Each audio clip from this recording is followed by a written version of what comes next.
My name is Tom, and I'm a patient of Dr. Jeremiah Jimerson's. I have severe pain in both of my knees from osteoarthritis that he's been working on for 6 years, maybe 7 years now.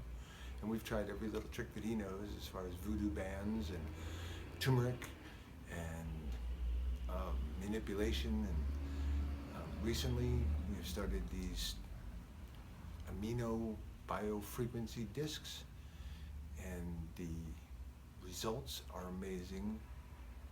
Within minutes of having these things installed on my legs, the pain has been gone, and it has the pain stays away for several days at a time now.